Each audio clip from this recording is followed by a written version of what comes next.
Along the outer rim of this office park outside Brussels, a mini forest is growing. When we planted it a year and a half ago, it was only knee-high. Now the trees tower overhead, growing at an impressive rate of 1 meter every year.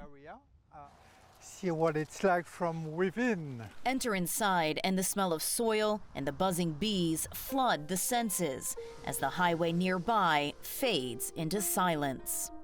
The natural dynamic of the forest to turn from a lawn to a lush forest. That's a process that takes about 200 years. With this methodology, we plant everything at once and we speed up the process, and in 20 years, we'll get a very similar result. So 20 years, a 200-year-old forest. Exactly. It's 10 times faster. That's the whole idea. The idea of growing a centuries-old forest at warp speed was the life's work of the famous Japanese botanist Akira Miyawaki, from whom these mini forests get their name. The forests pack a powerful ecological punch. 30 times denser than a natural forest, they can store 40 times more carbon and contain up to 20 times more biodiversity. Nicolas de Brabandere, himself a biologist, has adapted the Miyawaki method to Belgium's unique climate and terrain. 26 different species are planted in this 300 square meter patch alone. The cramped living quarters, the genesis of that rapid growth, as each tree fights to reach the sunlight first. We talk a lot about biodiversity, but we don't know what to do. That's an example of what we can do.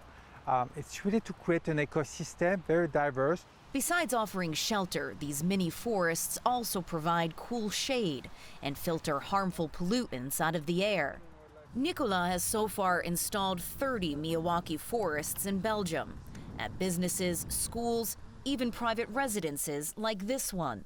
Planted just 4 years ago, it has the look and feel of a decades-old forest. So we're really creating habitat for biodiversity. We hear birds chirping in the background. Deers come here in the evening. You have mushrooms growing in the falls. Lots of insects also. Nicolas says these urban forests alone won't solve the problem of biodiversity loss or climate change. Rather, he hopes they will serve as models of inspiration. The idea of this forest is really to create an emotion. When we touch the heart, it really triggers a change inside everyone. A mini forest with big dreams.